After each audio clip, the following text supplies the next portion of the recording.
रुकन assembly Narayankhed P Sanjeeva Reddy ने मुस्तकिर नारायणखेड़ में 2 करोड़ की लागत से जिला परिषद गर्ल्स हाई स्कूल नारायणखेड़ कामजीपुर तक सीसी सड़क के तामीरी कामों का संग बुनियाद रखा। इसी तरह विश्वेश्वरा चौक ता मंगलपेट बाईपास सीसी सड़क 5 करोड़ की लागत से तामीरी कामों का संग बुनियाद रखा। मंगलपेट में मौजूद चिल्ड्रंस होम में 1.30 करोड़ की लागत से तामीर की जाने वाली इमारत का संग बुनियाद रखा।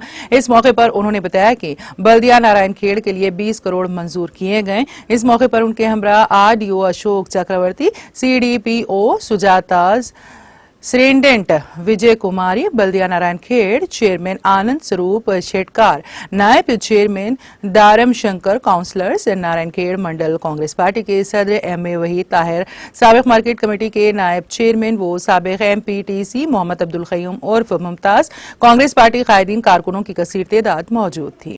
గతంలో కిషారెడ్డి గారు ఎమ్మెల్యే ఉన్నప్పుడు స్మితా సబర్వాల్ గారు కలెక్టర్ ఉన్నప్పుడు 50 లక్షలతోని బాల సదనంలో ఫౌండేషన్స్ వేస్తే గత 10 సంవత్సరాల నుంచి ఒక్క రూపాయి కూడా పెట్టకుండా దాన్ని నిర్వీర్యం చేయడం వలన బాల సదనంలో ఉన్న 30 మంది పిల్లలు చలి ఎండకు తట్టుకొని అక్కడనే బయటనే పడుకోవాల్సిన విధంగా అవసరం పడింది.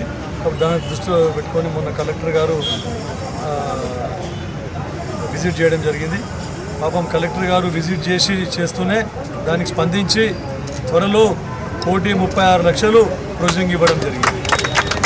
దాన్ని ఈరోజు మేడం గారికి కూడా రిక్వెస్ట్ చేసినాము, దాన్ని మీరు ఫౌండేషన్స్ వరకు రావాలి మేడం అంటే కలెక్టర్ గారు మళ్ళీ మన కోడ్ వస్తుంది కాబట్టి మనకు టైం లేనందువల్ల రాలేకపోయారు. మళ్ళీ దాన్ని ప్రారంభోత్సవాన్ని ఖచ్చితంగా కలెక్టర్ గారి చేతుల మీద చేసుకొని తీరుతామని చెప్తూ మన కాంగ్రెస్ ప్రభుత్వం అయితే ముఖ్యమంత్రి రేవంత్ రెడ్డి ముఖ్యమంత్రి గారి ప్రభుత్వం ఉందో పోయి అడగగానే సార్ ఇట్లా కాంగ్రెస్ చైర్మన్ గెలవడం జరిగింది, మరి మాకు అభివృద్ధికి నిధులు కావాలని చెప్పేశానంటే కేవలం నారాయణఖేడ్ మున్సిపాలిటీలో ఒక్కసారి చెప్పగానే స్పందించి 20 కోట్ల రూపాయలు ఇవ్వడం జరిగింది నారాయణఖేడ్ మున్సిపాలిటీకి అని చెప్పి చెప్తారు. ఇంకా అవసరం పడితే మనకి ఇంకా వేరే నిధుల్లో కూడా తాగే నీళ్ళ గురించి అమృత్ జలధార ఏవైతే అమౌంట్ ఉందో ఆ అమౌంట్తో నారాయణఖేడ్కు సరిపడా తాగునీటి గురించి ఇంకా సంపు ఏర్పాటు చేసుకోవడం జరుగుతూ ఉంది.